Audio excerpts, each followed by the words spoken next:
The Texas Department of Public Safety, they just admitted that the Uvalde Police Department, they got it wrong by waiting to storm into Robb Elementary School on Tuesday when we had that massacre of all of those children and teachers there. Check out this video. And there was 19, like I said, there was 19 officers in there. In fact, there was plenty of officers to do whatever needed to be done, with one exception, is that the incident commander inside believed they needed more equipment and more officers to do a tactical breach at that point. That's why BORTAC was requested on the scene as soon as they were there. They executed a search, or at least a dynamic entry, and went in. And of course, that was not till 12. That was not till 12:57.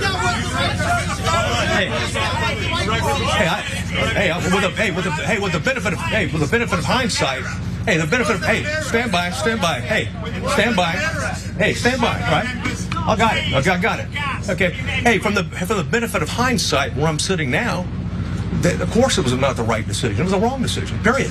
There's no excuse for that.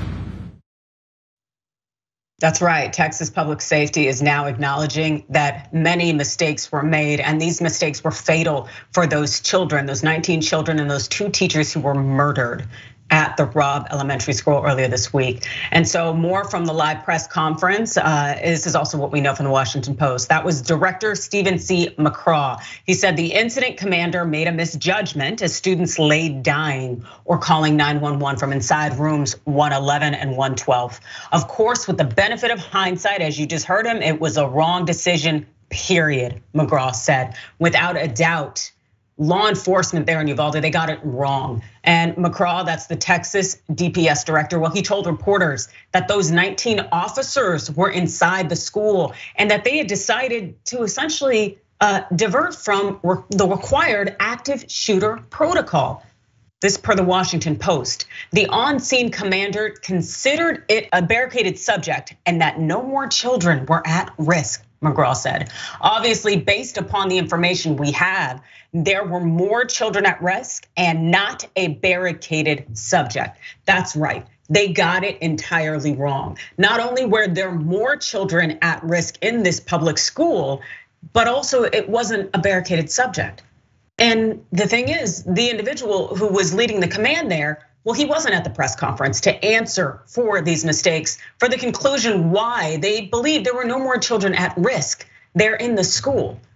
No one was there to truly give us answers. Yes, we got admissions, but what answers were given? Why did the individual essentially engage in what would seem to be an entire derelict of duty? What we also know, though, is that the Department of Public Safety, it admitted that children had been calling 911 from inside the school, pleading for help. That there were people there that they let them know that we are in danger. Yet still, the individual who was commanding the situation believed that there was no longer a threat to the children. This also from the Washington Post. McCraw had acknowledged that authorities made the wrong decision in not recognizing the attack was still going on inside the 4th grade classroom. At one point in the news conference, McCraw broke down when asked how he was handling everything.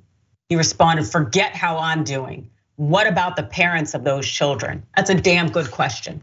What about the parents of those children? They're paying 40% of the Uvalde budget toward law enforcement. Yet law enforcement wasn't doing its job. It wasn't entering the school. It was waiting outside for what, some 50 minutes, while the gunman ultimately ended up firing 116 rounds, shooting 38 people, including those 19 children and 2 adults who died. This doesn't sit well with me at all. You, Jackson?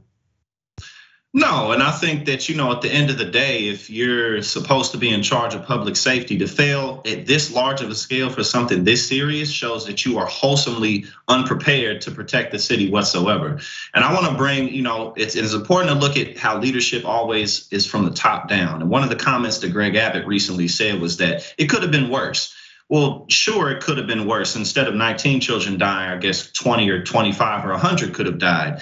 But I think that that's really just a reflection of the fact that this just overall is not an issue that they really care about or think about that much. Because for you to have children calling your police department, clearly afraid, clearly what's going on, or for you to just kind of be twiddling your thumbs, I mean, what are you even there for? You know, like seriously, like where was your desire? Where was your motivation to really jump into the fire? If you don't have that, all of these people should be replaced.